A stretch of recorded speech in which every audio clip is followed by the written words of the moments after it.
You are now listening to WSN, Wolf Sports Network, live from the University of West Georgia in Carrollton, now in Odyssey Station. Live from Carrollton, Georgia, this is Sports Pack. Home of the hottest takes and the best interviews in college radio. Hold on, wait a minute. We need a little more energy. This is Sports Pack. Yeah, there we go.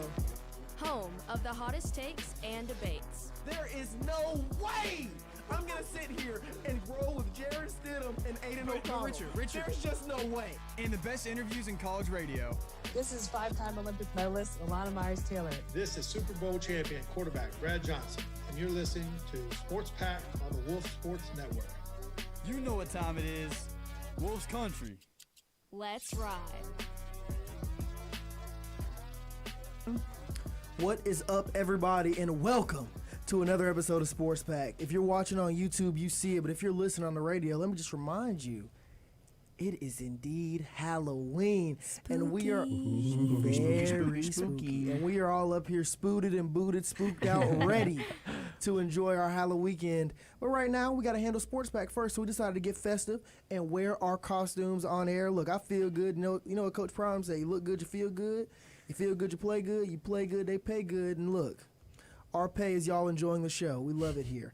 Yeah. Now, we got a crap ton of sports to get into, starting off with a loaded weekend of West Georgia Wolves athletics, big-time college football weekend, and a very underrated NFL weekend. You know, every college football weekend has been big time to this point, but this NFL weekend's very underrated, and there are a lot of small storylines all around.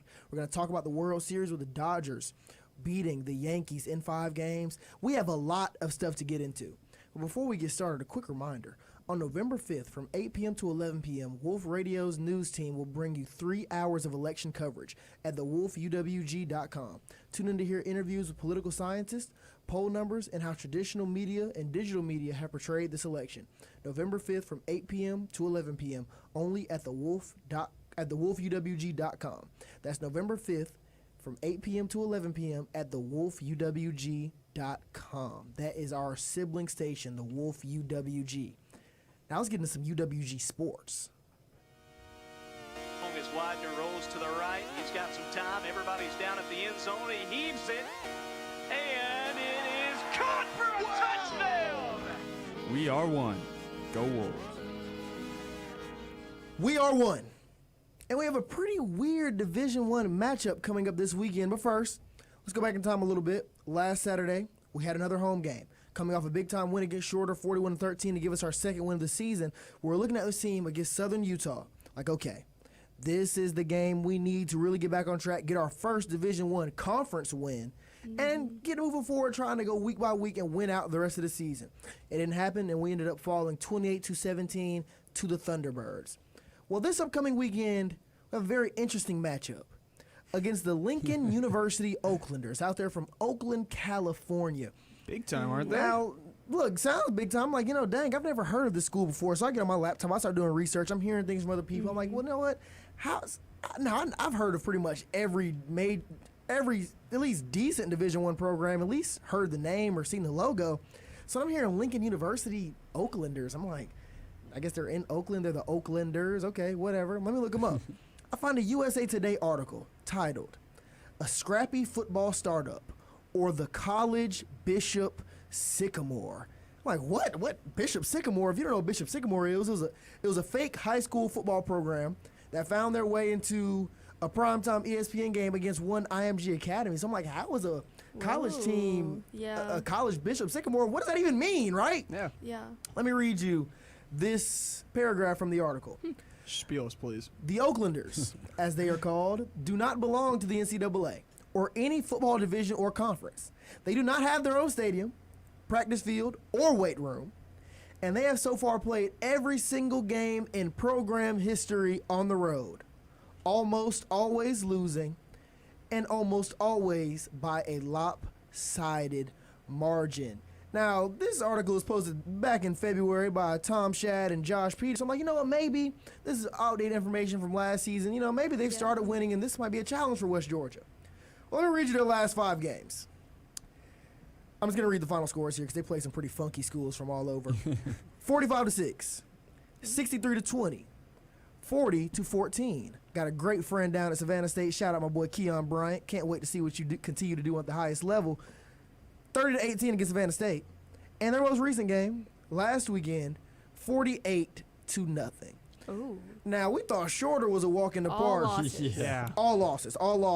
Look, they're not winning these games. Yeah. Those are all Dude, losses. that's crazy. Now, look, if we thought Shorter was a walk in the park, this right here shouldn't even be a ball game. Schrader, what are your thoughts on this? I don't even think this team's real. I don't even know like what to think about this. This could be a high school for all we know. But this is just wild. I read the same article, and something that their long snapper said was that they were like lambs for slaughter, which is just Literally. That's the most long snapper thing to say anyway. But it's just outrageous. I don't know. I don't know who scheduled this game. So props to them though, because I'm pretty confident we're gonna get a big win. Oh, yeah. See, look, I'll give you some good news about the team at least. I mean, this is really, really weird. Heck, I went through their whole website and stuff, and I found out they're in a division, the Southwestern States Intercollegiate Conference, which does not have them there. But still, good news in the team. Seems like, according to my little Shefty source, Quincy Casey seems to be healthy. Seems like he's going to be the starter this weekend. Team had an absolute fantastic day at practice. Heck, they all did a Halloween workout session. They had a whole great time. Energy's really good for the team right now. Hey, even we were talking about earlier, Coach Taylor dressed up as Money Mike, baby, out there pimping on the field. Yeah. I love it. Yeah, they're pimping. So this team can know we can go have some fun this weekend, but let's go slaughter them. Slaughter the lambs, man. Yeah, I think what's interesting is when you go to the UWG like football schedule on their website, usually like you're able to click on each opponent and it's like a hyperlink to their athletics website. Well, when you do that for Lincoln, it sends you to a page 404 error. So then There's not even game notes this time. no game 404 notes, error. nothing. It's so weird. And then you go to their athletic website and you try and find their roster. No roster. There's no link to a roster. It says there's a roster, but you can't click on it. It doesn't take you anywhere. And then you go to their football schedule and it's just this one big graphic. That's it. So I'm very interested to see how this weekend's going to turn out. But I mean, that's why Coach Taylor and them knows? had the time to do a Halloween costume party this morning. They have nothing to game plan for. yeah, Right. They did they their don't regular know anything practices about and this it's like- team. Yeah. I will mention, I went to the Coach Taylor press conference. It was awesome. First time going there. We didn't even talk about the Oaklanders. No Yeah. questions was asked about Yeah, them I because bet. they 'Cause there's literally nothing What is there to there's talk nothing- about? That's the Yeah. whole point. And, so. after reading that article and hearing about this team, hearing the lot of nothing that we found out about this team, I'm just like, man, I wish we could have played them in soccer.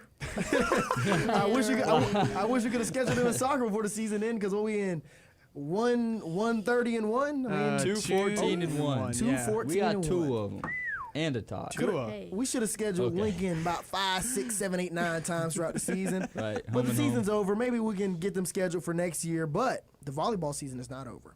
We have a game Friday at 6 p.m. at the University of West Georgia in the Coliseum. If you are around, be sure to be at that game against Florida Gulf Coast.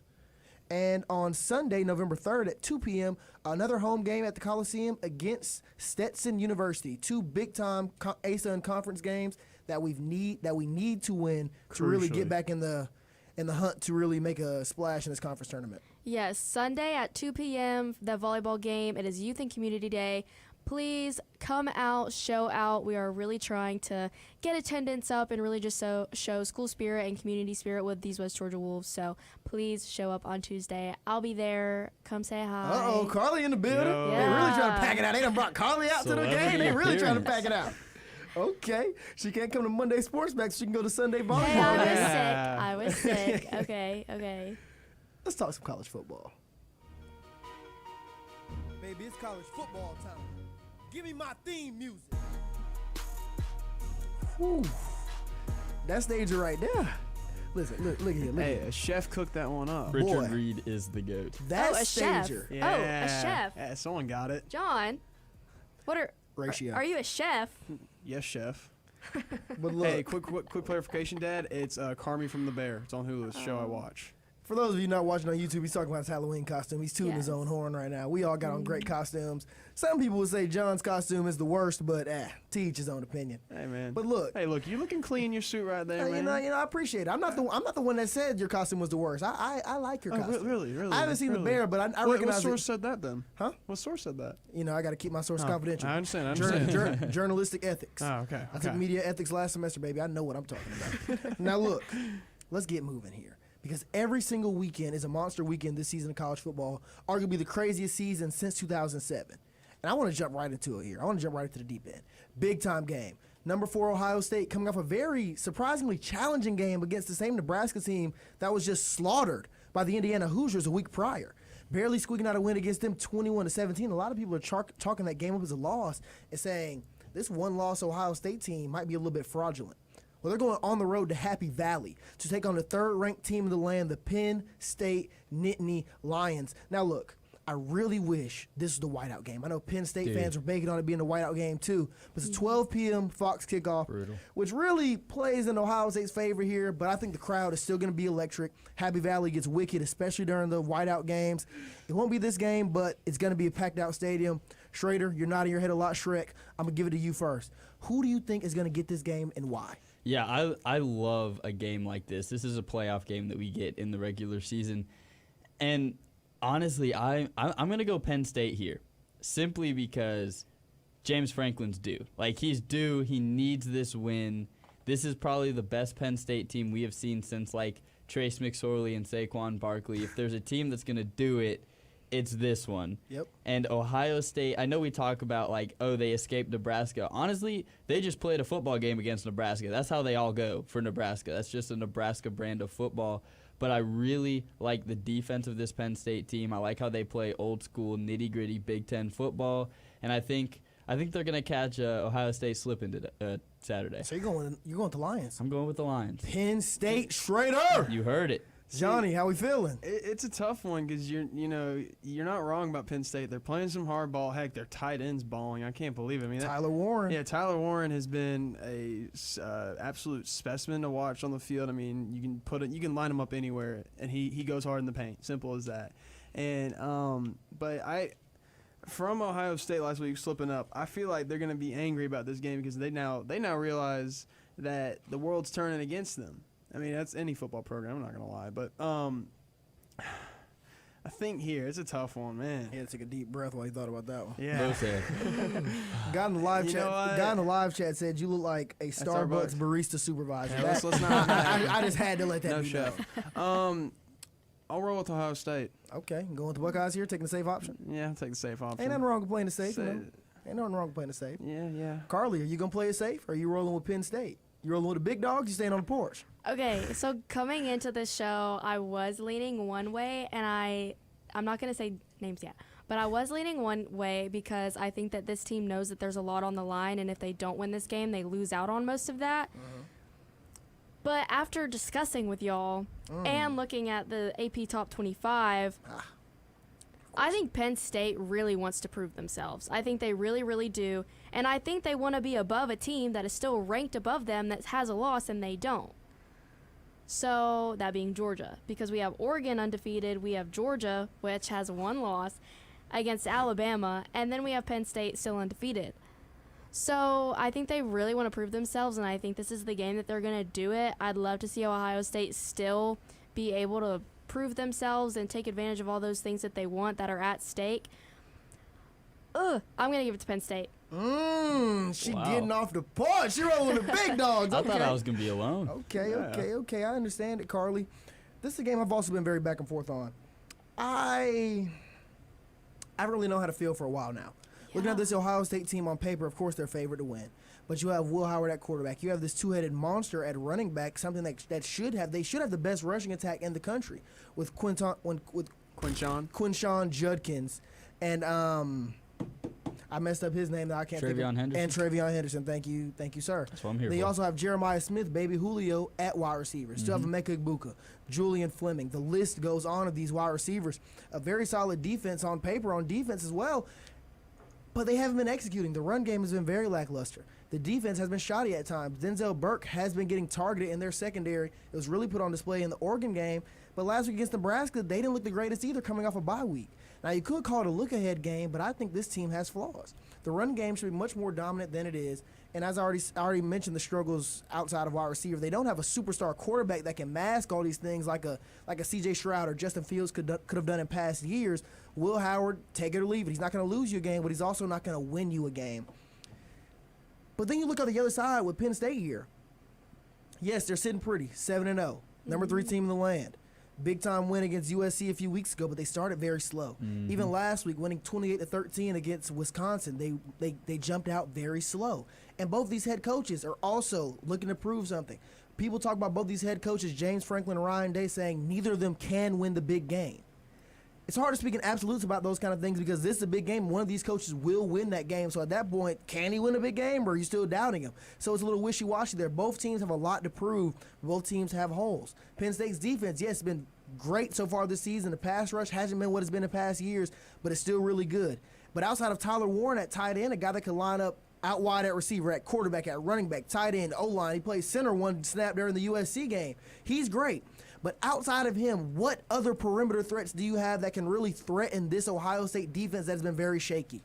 That's what holds me here. I really want to go with Penn State. I love Drew Aller, Tyler Warren, Katron Allen, and the guys, but I don't know if they have enough at wide receiver to really and consistently expose this Ohio State defense that has been vulnerable. I don't know if they have enough. I think it's going to be a very close game. It's going to be a good game to the finish. I have Ohio State in this one maybe like 31-27. I think Ohio State finds a way to get it done. Now, another big-time game. A team we talked about a little last week that played against Syracuse, and we're saying, yeah, we don't really know much about this Pittsburgh team. We do now. Yeah, we do now. We learned a lot. They scored about 17 defensive touchdowns against Syracuse in what ended up being a blowout game. Look, I picked Syracuse to win that game because of Kyle McCord. Kyle McCord had, I was going to say a bad game, but he had a horrific game. Horrendous. He's been great all season, but that game was rough. So now, what is now a huge matchup in the ACC? The number 19 team in the land, the Pittsburgh Panthers. 18. Going. Come number on, 18? Richard. The number, look, 18, 19. Let me not finish that. Yeah, but but look, say. It's okay. We're human. It's okay. the Look, I ain't perfect. Nobody's perfect. Look, I told y'all a thought you minute were ago. I'm about as close as it get now. Look, I'm about Perfect as in close my as it get. Look, Schrader. I got All you. right, number 18, you flatter Pittsburgh. me. Going on the road to take on those ponies out in Southern Methodist University, SMU, the ponies. It's gonna be a good game. Mustangs. And ponies. You Ponies. haven't seen the E60. They're the ponies. They're always be the ponies in my eyes. So Carly, since you want to correct me, we'll start with you. Who do you have winning this game and why? Will Pittsburgh keep rolling, or will SMU shake up the ACC title picture? You know, I think this is a really interesting matchup. You know, I've never really heard of SMU, and, you know, looking at their schedule, they've played some pretty tough teams, and I don't know. Right now, according to ESPN Analytics, it has SMU actually favored highly, 70-30%, especially on the road. I don't know. They've played some really good games. Here we go. Give me SMU. I'd like to see an underdog. Okay, Carly. I thought you. Well, Carly, I'm surprised by you today. You're really rolling the dice here. You're rolling with the big dogs today. I'm being dicey today. Yeah, I see it. That Top Gun outfit got you feeling a little frisky right now. Oh, Okay. yeah. Now, John, Yes, sir. let's go to you, Chef. Are you rolling with the big dogs as well, or are you gonna stay on the porch like you did last pick? Let's see. I'm gonna say no, Chef. I'm gonna actually roll the Pittsburgh Panthers. Okay, you're rolling with Pittsburgh. After what I saw, I watched a lot of that Syracuse game, and I saw the way they played and watched the tape. They played like out of their minds, other than Kyle McCord making the worst decision in his mind and throwing 5 picks. But still, they flew around on the ball. They flew around on the ball. They scored a lot. I mean, obviously a lot of it came from the defense, but still, the way they played, what I saw on tape, it gives me the clear edge here, and I'm rolling with the Panthers. Last week, I stood alone with the Pittsburgh Panthers saying that they were going to walk a beat lonely Syracuse. And let me tell you, Kyle McCord, he threw a few touchdowns. They were just a pit. It was great. And also, I've been watching ESPN for a long time. ESPN analytics are stupid. That's all I got to say. I'm going Pitt. Don't doubt them. It's hard not to go pick. 7-0 right now, coming off a huge win against Syracuse. Man, it's going to be a game. This is going to be a ball game. SMU is a lot better than people think. Oh, they're but good. their defense isn't quite what people may think. I mean, giving up 42 points to TCU, yeah, they won 66-42, but it was a rough one there. And when you look at this Pitt team, one thing we know for a fact Pitt can do, still a lot to be seen on their offense, a lot of points scored by the defense last week, but we know they can play some defense, that's for sure. Mm-hmm. They've had a lot of close games, and they were close defensive games, like against Cal, where they won 17-15. I feel like that's going to be the biggest challenge for this SMU team. They can score with anybody, but they can't stop a running nose here. So I'm going to roll with Pitt here because of their defense. I think it's still going to be a very good game. SMU's going to make it a fight, but I think Pitt will be able to get 2 to 3 more stops than SMU will be able to get. That will lead to them mounting a decent lead in the second half, and they're going to end up winning this game, staying perfect, and move on to 8-0. Now, 2 conferences in college football this year really, maybe, I'll say surprised a lot of people. The Big Ten has been good over the past few years, but it's really been very top-heavy, with Ohio State and Michigan really being the alpha dogs, and then Penn State squeaking in there as one of the only Tier 2 teams in the conference. But this year, you still have Ohio State. Michigan's fallen off. You have USC, who's been a very competitive team, more like a Tier 3, but a team that can give you a battle week in and week out. Then you have Indiana up there, who's really entered this conversation, standing undefeated right now, one of the best teams in the country, as we've seen, most balanced teams in the country at least. Then you also have Oregon in the Big Ten, really asserting themselves as the alpha dog, knocking off Ohio State in their first year in the conference. Then you look over to the Big 12, and they're stacked from top to bottom. You've got Iowa State. You've got Colorado, Kansas State. The list goes on. Both of these conferences are loaded. So now we're sitting at about the midseason point. Which conference do y'all feel is better at this very point right now in the season, midway season point? Which conference is better, the Big 10 or the Big 12? I'll say Big 10. I mean, Big Ten? just from what I've seen a lot better football out of them. And if you're going to go to paper and stuff, it's there. I would say it's there. And yeah, I'm rolling Big 10. Yeah, I think definitely you look on paper, it's the Big Ten, and I think I would go.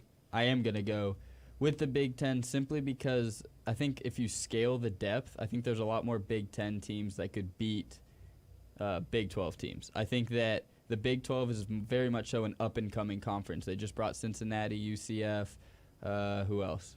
BYU. They just brought a lot of smaller schools in, and those smaller schools are growing, but a lot of those smaller schools are carrying the Big 12 right now, especially with the fact that you lost Texas and Oklahoma. Yeah. And I really think with the Big 12 losing Texas and Oklahoma and the Big 10 adding Oregon, Washington, adding USC. more schools, I think USC, the depth of the Big 10 is far beyond the depth of the Big 12.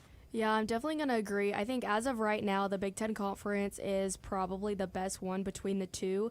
I think the Big 12 definitely has the potential. I mean, you have Colorado. You have all these teams that have this potential, but they're not quite there yet like the Big 10 teams are. So as of this moment, Big 10. You know, I really thought we were going to be a lot more divided there. I don't know why What I a did. debate. But when I was sitting there cooking, I was like, oh, yeah, this right here, this is going to be what gets him over the edge. This is going to get Carly to yell at Schrader and say, no, shut up, you are wrong.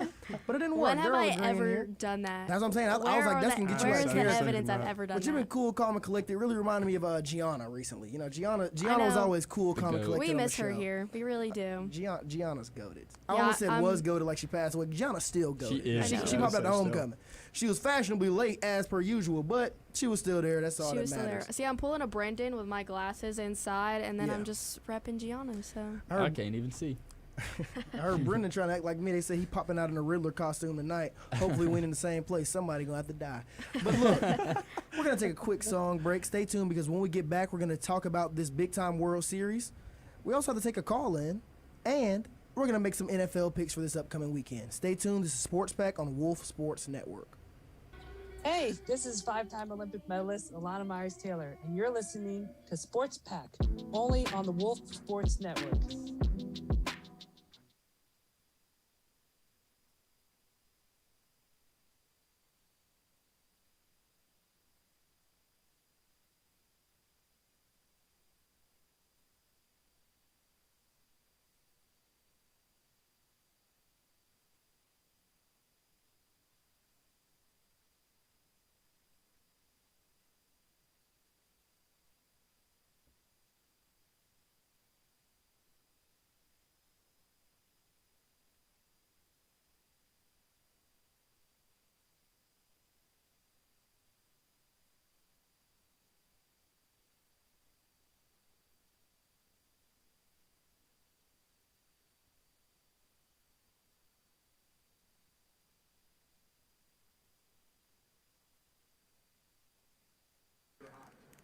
What's up, y'all? It's Richard Reed here. Quick reminder for those of you that may be watching on YouTube or Twitch, we are indeed a radio station first here at Wolf Sports Network. And this little awkward pause that you're hearing isn't an awkward pause at all. It's actually a song break.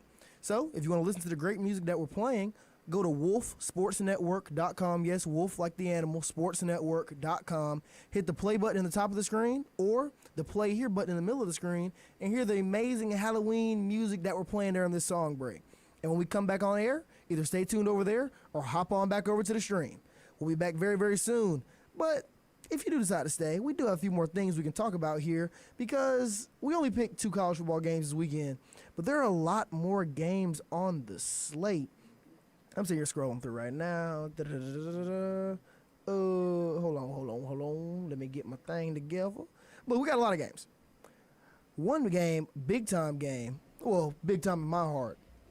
One of the biggest rivalries in the sport. Florida-Georgia game, baby, in Jacksonville. The stadium in Jacksonville is actually being renovated, so in 2026 and 2027, this game will take place in Atlanta. And best believe, because I'll be 21 by then, best believe I will be at the world's biggest cocktail party, and you might not want to see me up there if I'm not on the clock. That's all I'm going to say. Dude, just imagine, you have the opportunity to make it a home and home. You actually get to play this game at the schools, but no. To go to Atlanta and Tampa. That's stupid. They make it That's neutral so site. stupid. They make it so much. They need so much money that they don't have any money. These schools, it's just so insane. Yeah, and Kirby Smart's been fighting for that for a while now. He's saying this is one of the biggest games in the country, 2 of the biggest recruiting states in the nation. Yeah. And you have them playing at a neutral site instead of doing a home and home thing. Have one game in Athens one year, the next year have it down in Gainesville. You know how electric that would be, dude. Yeah, And it would be the perfect recruiting weekend. I hate both of these schools, and I still think that would be insane. Dude, it'd literally be the perfect recruiting weekend. Yeah. Also, for the first time since 92 or 98, it is being covered by ESPN, ABC, no longer CBS. Since they've lost the contract, they do have a pretty good 3:30 game to cover this week though. But it's another big thing with it. It's wild. And we do have another big time game this weekend.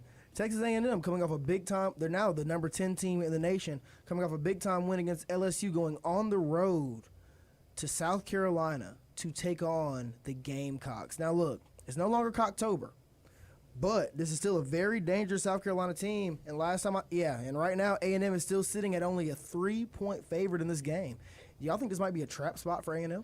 100%. It can be. That's such a tough place to play, especially when they get the crowd going. So, and I feel like with A&M kind of not being expected to be in this position, I feel like every game's going to be a trap game because there's that mental side of it that they weren't quite expecting to be where they are. Yeah. So the possibility of a slip up is very much so bigger. How's that language? Right Very there? much so bigger. Very I like much that. so bigger. I like Physical education major. I was told when I was in South Carolina, night games in Willie B are insane. I mean, the environment's crazy. Heck, I was actually supposed to be at this game this weekend, and I'm not gonna be up there, but I was looking forward to it, and I think it's gonna be really hard for them to play in Willie B because they may not be the greatest right now, but they show up and show out. Even in South Carolina a lot, John. You got your little booth thing up hold there? on now. Hey man. We'll be back in a second.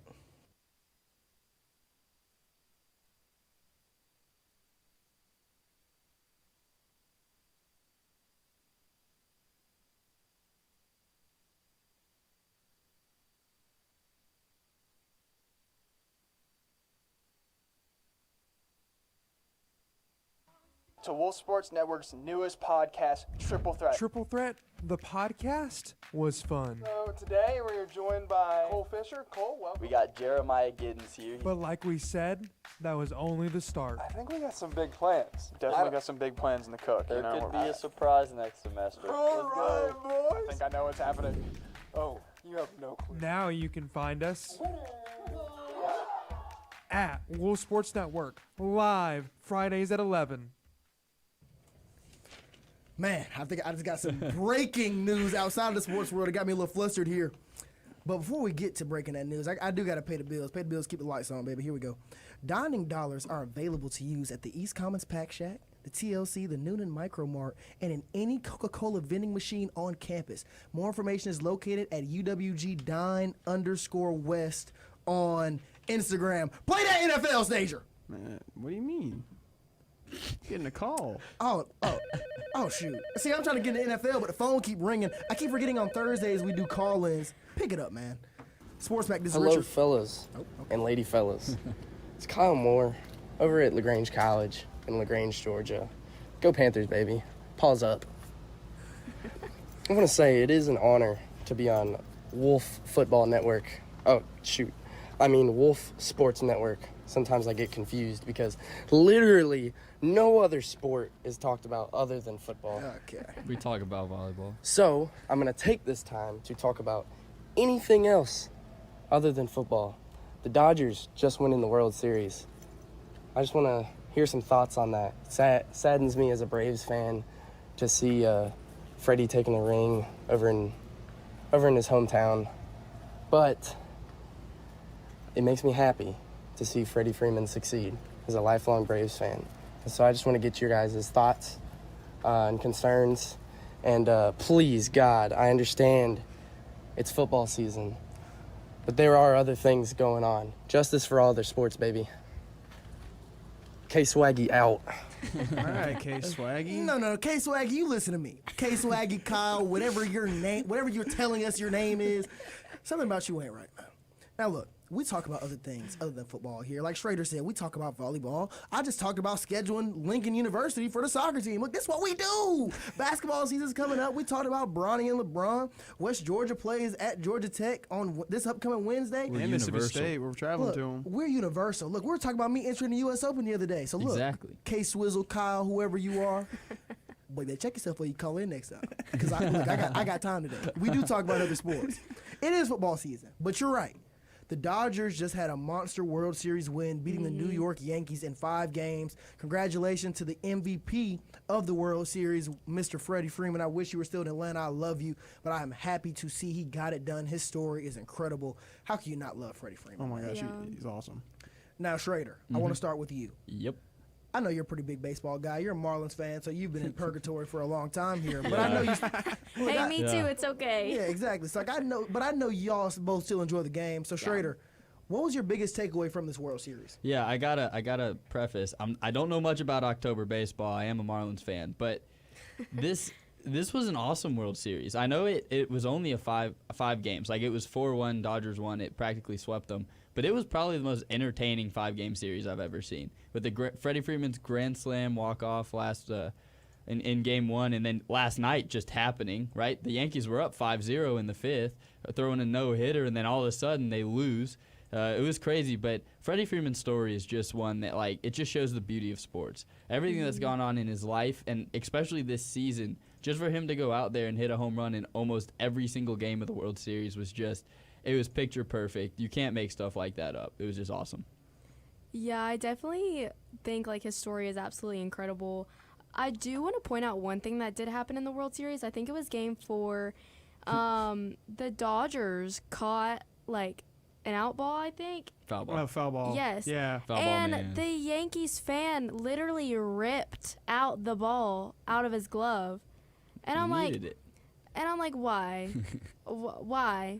For Why why? not? Because It's you a literally Yankees got banned fan. for the next day, too. Like, why would you do that? Yeah, he because got you're banned also from making spending yourself money. look stupid, too. Hey, he got his 15 minutes of fame. That's what he He did. saved money on some tickets, and he got a ball out of it. I mean, I guarantee you, once he walked out of that stadium, a bunch of people were trying to offer him, like, hey, I'll He get was you at this, I'll get you this. Barstool. Yeah. He was at Barstool yesterday. They interviewed him before the game. Yeah. Yeah, apparently he's a friend of Rob Gronkowski. Yeah, That makes it that that too. much funnier. Now, there's also another big thing coming from this World Series, as Juan Soto, just maybe 10, 15 minutes after the game, was doing an interview with Mad Dog, and he said, I enjoyed my time here in New York. I love the city. I love the fans.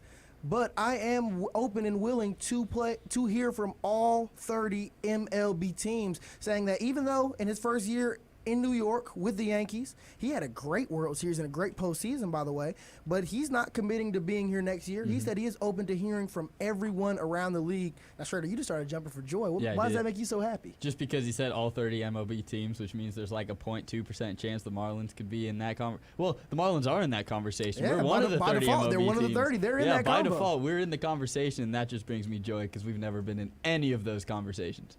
Yeah, He's probably worth more than our organization, honestly. Oh, no doubt. No doubt. 100%. Juan Soto's a beast, and he's only 26 years old. Yeah. So it's rubbing a lot of New York Yankees fans the wrong way, but it shouldn't be. Oh, Carly, you got something? It's called business. Okay, but also we're missing Ohtani. Got his first World Series ring. Yeah, I guess that's pretty big. That just came to my mind. I had to chime in. Some guy named Ohtani. Yeah, Freddie Freeman, but Ohtani. Oh, what's wrong with Freddie? Like, it seems like you got a little beef against him or something. Oh, no, I don't. However, you know, she hates all things Atlanta. Yeah, that is enjoy. true. I mean, you're a Rockies fan, so you can't dream big on like a couple of other teams, you know. Right, and we all established Carly's a hater, man. She's been hating since that last Broncos Super Bowl date. Well, the Nuggets won recently I'm too. not a hater, y'all. I don't know. But that's what a hater would say. Think what you will. That's exactly what a hater would say. But I am glad you brought up Shohei because him deferring his contract all to the back end gives the Dodgers a heck of a lot of money to play with, and that puts them right in the conversation to add one Juan Soto, 26-year-old superstar from the New York Yankees. Now, they're already loaded. Mookie Betts, Freddie Freeman, Shohei Ohtani, the list goes on.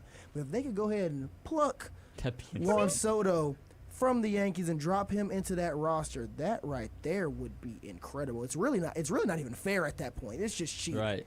But as long as Freddie Freeman is succeeding, I cannot be too mad. Now, Kyle, are you happy now? Are you happy? We talked about some sports other than football multiple times. I mentioned the soccer team. We talked volleyball. We just did a whole segment about the World Series. Now, can we finally talk about the NFL? In the NFL, only one thing matters. Chasing a dynasty. Indeed. Now, I know you're sitting here, I keep checking my phone. If y'all are watching on YouTube, you're like, man, what's Richard doing? I told you. I just got some breaking news, and I've been trying to fact check it the whole time. So, I'm staying on task. I'm still engaging with everybody. But this news right here, look, baby, this will break the bank. Like, this is big time news, and I don't want to break it yet because I want to have all my facts right. I want to have all my ducks in a row before I start talking about it. But if this news is true, it is life-changing. But before I get into all that, we'll see. Hopefully I'll have everything settled after this next song break. But first, the Atlanta Falcons have another home game after completing the season sweep against the Tampa Bay Buccaneers this weekend. Currently sitting at a pretty 5-3. Only 2-3 at home, though. That's pretty ugly. Hope we fix that and get to 3-3 at home after beating the Dallas Cowboys this Sunday at 1 p.m. in Mercedes-Benz Stadium. Now, the Cowboys are 3-4. 3-1 in away games, so I guess they like playing away from Jerry Jones as much as possible, but they're struggling here. Their defense hasn't been the greatest. There's talk about Micah Parsons, their best defensive player, coming back for this game. That's yet to be seen. Bland is still questionable as well, one of their better corners. But the offense has been struggling. Outside of CeeDee Lamb, who's still been having monster performances, they don't really have much else to show for it. The run game has been rough. The offensive line has been nothing to run home about. It's really just been Dak Prescott, who's been playing decent, and CeeDee Lamb here. But this is their chance to get back on track, get to 500, and get a big-time NFC win against a red-hot Falcons team. John, I'm going to start with you. Do the Cowboys get back on track, or did the Falcons move to 6-3? Falcons moving 6-3. No matter what, I'm going to down-talk the Cowgirls. I mean, shoot. I got my buddies over there saying, yeah, Cowboys do this, Cowboys do this. Man, Cowgirls ain't going to do nothing. I mean, you've seen what they've done all season. They are a weird, struggling, toxic piece of waste team. Oh, and tell us how you Those are some strong words. Tell us how you feel, bro. Well, no, I think I don't see the Cowboys beating us. I really will always just pick against the Cowboys. The Cowgirls, as I always like to call them. So what's wrong with Cowgirls? Okay, all right, madam. Anyways, we don't want cowgirls playing football. Yeah. Okay, what's wrong with girls playing football? Okay, that's okay, another Carly, debate for another look, time. Get that out of here. Get that out of here. Let's go get your most brolic sorority girl out here at the university, right? And line her up one-on-one with Aaron Donald. We can go a retired football player. Let's put her up against Aaron Donald, and that right there will answer all your questions. Now I said get your most brolic one. Now get your best fighter. Bring your best fighter to the table. But I'm bringing mine too. He's retired, but I'm still bringing Aaron Donald. Carly, that right there will answer your question. Go Falcons, Carly. That's all I gotta say. Let's keep picking the games here. Do you think the Cowboys get back on track, or do the Falcons keep rolling? Yeah, so since y'all say I'm a hater, I'm not. I'm picking the Falcons for this one. They've been a super powerful team. They're looking really good, especially sweeping the Tampa Bay Bucks. I mean, they looked really good during that game, and I have faith in them. So, and also, like, it's the Cowboys. I wouldn't go as far as call them Cowgirls. However, they are the Cowboys. So I'm going to go with the Falcons this weekend. I'll keep it short. The Cowboys smell bad. Go Falcons. Give the Dirty Birds a dub, 6-3. With you 100%, I think the Falcons keep rolling. The Cowboys' run defense has not been great, especially with the Micah Parsons and the Marcus Lawrence injuries. I'm not sure if they'll be back this week. Still up in the air. Probably a game time decision. But I love this Falcons team. They're getting better and better each week. The offensive line has been very good. The run game has been solid. Looking to see more play action passes from Kirk Cousins to Kyle Pitts, Drake London, Darnell Mooney. This is a team that's really just now scratching the surface. I really hope they make some trade deadline moves to help bolster up that defensive line, get some solid edge rushers in there to help out Matthew Judon, who's really just been an extra body on the field so far this season. Falcons need a pass rush. I feel like the Cowboys are going to find a way to make this a game. They tend to rally at the end of games recently. Last week they did it. The week before they did it against the Ravens. I mean, they've just been rallying very late in games, so they're going to make it seem close. I think the Falcons win this game maybe like 34-24, 34-20, somewhere in that Wait, do you mean roadhouse. the Eagles from a couple weeks ago? You said the Ravens. They played the Ravens a couple weeks ago, and they made it a very close who did? game. The Cowboys. Oh, I was thinking the Falcons. My No, bad. the Cowboys played the Ravens a few weeks ago. The Ravens were Silly spanking goose. them all game, but the Tricks are for Cowboys kids. came back in the second half during garbage time and really made it seem like it was a closer game than it really was. Yes. Now, another big-time game. The Detroit Lions, who a lot of people feel are the best team in all of football right now, at least consensus, the best team in the NFC, just had a crazy Halloween party. It was great. I was looking at all their great costumes. Ain't none of them messing with me, but, you know, they looked all right. They're going on the road to Green Bay, Wisconsin, to take on the Green Bay Packers. Now, Christian's back there cheering. He's a big-time Packers fan. He's running the TriCaster, which are the cameras for us tonight. But the Packers have a bit of a problem here. Jordan Love is still nursing a groin injury. Now, his status is up in the air. I don't know how healthy he is. He's currently listed as questionable. He'll be a game-time decision for this game. But as a guy that dealt with a groin pull for about a year and a half, look, them things no joke. And I was playing baseball when I had a groin pull, so I was able to kind of thug it out some. But a groin pull with football, especially in the NFL, a completely different animal. Schrader, you got a nice green Shrek fit right now, so we'll start with you. Do the Lions keep rolling, or do the Packers shake up the NFC? Yeah, I got the Lions. This team is just going crazy this season. They're like the poster child for efficiency, and they're having fun while they're doing it. I love watching this Lions team, and not to discredit the Packers. The Packers are playing some pretty darn good football too, but they just had a really close game against the Jaguars. Love battling the injury. I think I saw a headline the other day that was saying that Jordan Love said he was confident that he wasn't going to practice, but he was going to play. And I don't think you can just go a week without practicing and then just jump into this game against the Lions and succeed. So I got the Lions walking into Lambeau Schmambo and getting the dub. Dude, I love that. Yeah, I'm going to go with the Lions. Obviously, not having your starting quarterback really sets you back. Are you okay? No, keep going. All right, man. The breaking news I was talking about has just been confirmed. My phone's on 3%, but I do not care. Keep going, John, because I'm going to turn this show completely different direction. I'm going to lose a shack. Hold on. Like I said, not having your starting quarterback is very crucial, and really without that piece right there, you can't really have the fighting opportunity you've had all season. And not that Malik Willis has gone in there, he's done good, but it's no Jordan Love. And, of course, I love the Lions. I love what they've been doing. They've been balling, flat-out freaks on the field, so I'm rolling with the Lions all day. Yeah, I definitely agree. I think the Packers are just too questionable this weekend, and the Lions are really doing good things. So I got the Lions this weekend. I'm going to make this quick. I got the Lions, too. I think they're the best team in the NFC. I'm going to make this very quick. We got 1 minute left before we take a song break, but I have got to tell you this. I have got to be one of the first to break the news. I understand this is a sports show. This is the biggest news of my life so far since my birth. Young Thug has taken a plea deal and has been released from prison. 15 years probation, but he's getting out on time served. Young Thug is free, baby.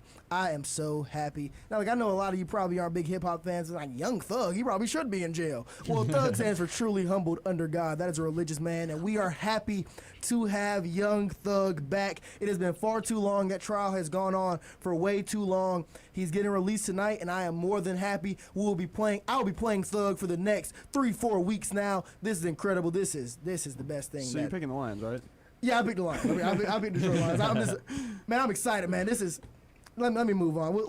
Look, let me move on because we do have to pay the bills and take a quick song break. So, quick reminder: every Wednesday is Fried Chicken Wednesday at West Commons. Faculty and staff can now get their own meal plans by visiting westga.edu/DineWest. Updates are available at Dine_West on Instagram. Now we're gonna take a quick song break, and while we do take this song break, we got some nice Halloween music playing here. But if I were you, and I am one of you, so during this song break, you should do what I'm about to do. And I'm about to stream some Young Thug music, because, baby, he is home. We will be back very, very soon. This is Sports Pack on Wolf Sports Network. This is Super Bowl champion quarterback Brad Johnson, and you're listening to Sports Pack on the Wolf Sports Network.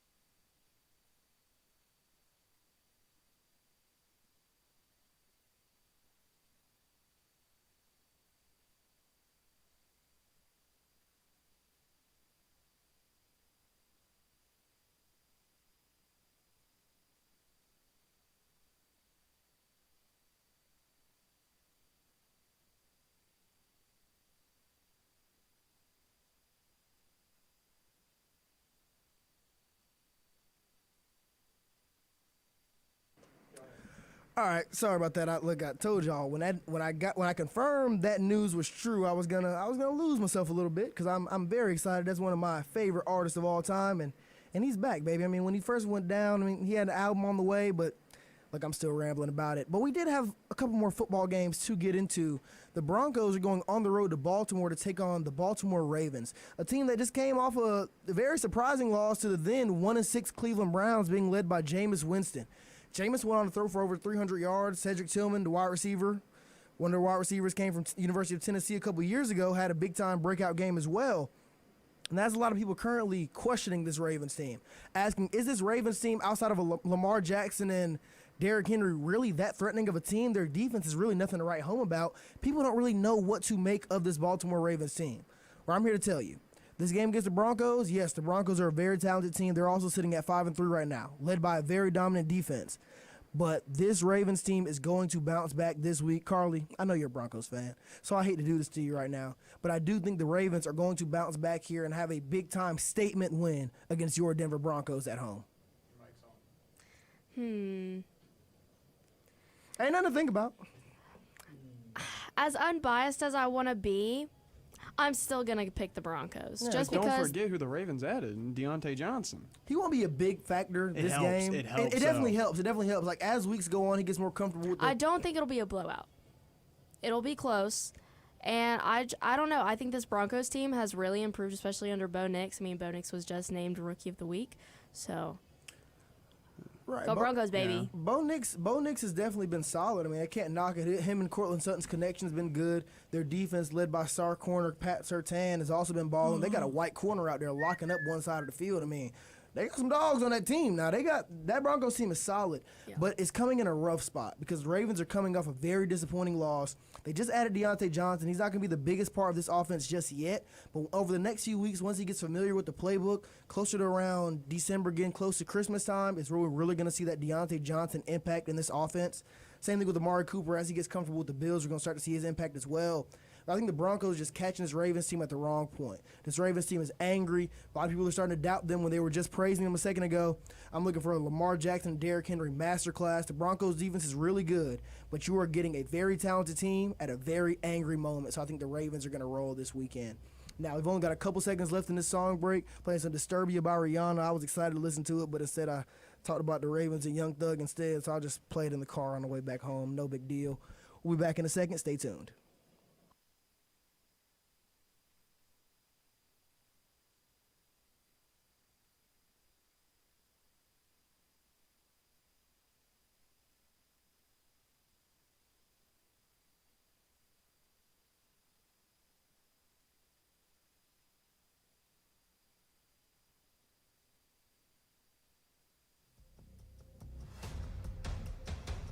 This year, no mercy. 2 twins. Only one survives. To make that play, Fernando has to be on his feet. Hey, listen. Hey, can I talk? You did enough talking, bud. It's time for Twin Picks on Sports Out of Pocket. Every Wednesday at 5 on the Wolf Sports Network. Well, this ain't Wednesday, so we ain't doing twin picks. But we are doing Thursday night football picks.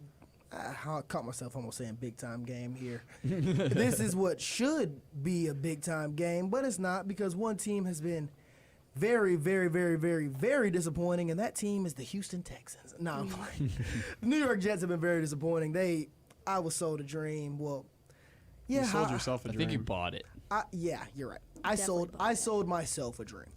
And it's okay. Look, like you said, Carly, nobody's perfect. I'm about as close as it gets to perfect, but Right. look, I'm still human. I make mistakes from time to time here. Schrader agrees with me. Mm-hmm. But the 2-6 New York Jets at home against the 6-2 Houston Texans. Now the Texans are very banged up offensively.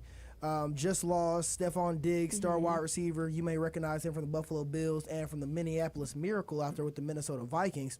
Superstar receiver in the NFL is down for the rest of the season with a torn ACL. That leaves Tank Dell, who's a big-time rookie wide receiver last year, to have to step up and fill those shoes.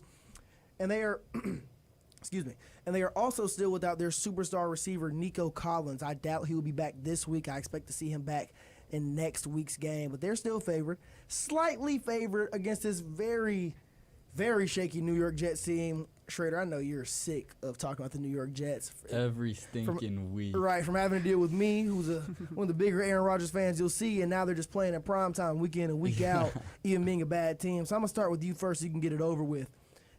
Did the Jets get their third win of the season today? No, and that's just simply because of Joe Mixon.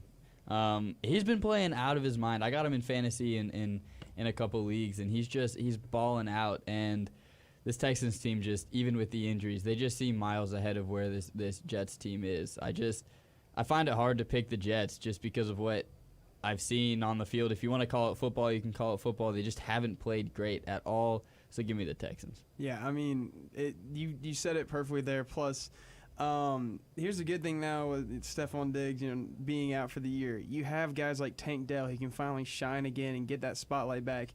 You can have a couple other guys working. Robert Woods, you get your other wide receivers, get things going for them. And Joe Mixon's been playing really good. So, from what I've seen from the Jets, other than Garrett Wilson, I need you to ball out tonight. Tank Dell and Garrett Wilson need y'all to ball tonight. So we're going to roll the Texans.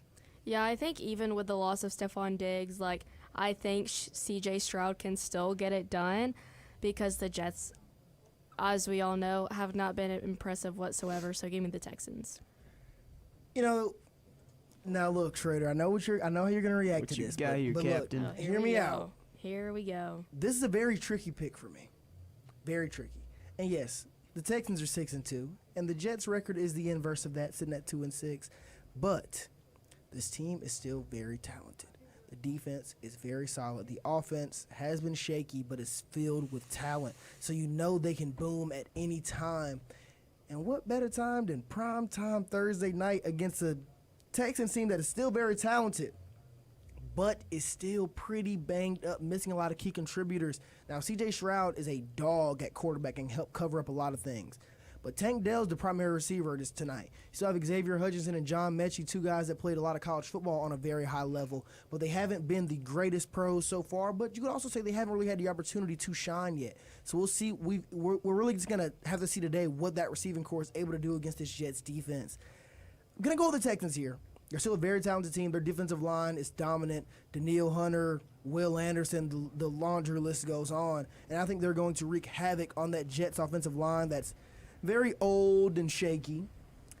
But I wouldn't be surprised to see the New York Jets make this a ball game in some way, shape, or form. I'm going with the Texans, but I'm still watching out for the Jets. I feel like they could possibly shake things up a little. We're making progress, Richard. Yeah, we're making progress. We're making progress. We're getting there. Maybe one day. Maybe one day. You had enough to where Schrader popped his Shrek flap up, man. Yeah, So. Shrek flap. Shrek, prop up your Shrek flap sounds insane. Never do me a favor and never say that again. But look, that's all the time we've got for Sports Pack here today. Maybe one day I will be able to just straight up pick against the Aaron Rodgers led Jets without a caveat, but that day is not today. But I do want to thank you for tuning in to this episode of Sports Pack. If you like to call in and would like to voice your opinion, DM us on Instagram at Wolf Sports Network, and we will be sure to get you on the show for next Thursday. I'm your host, Richard Reed, signing off for Carly Pear, Jackson Schrader, and John Halley. I don't know why I'm pointing at the wrong people. I'm your host, Richard Reed, signing off. Happy Halloween. Be safe. You are now listening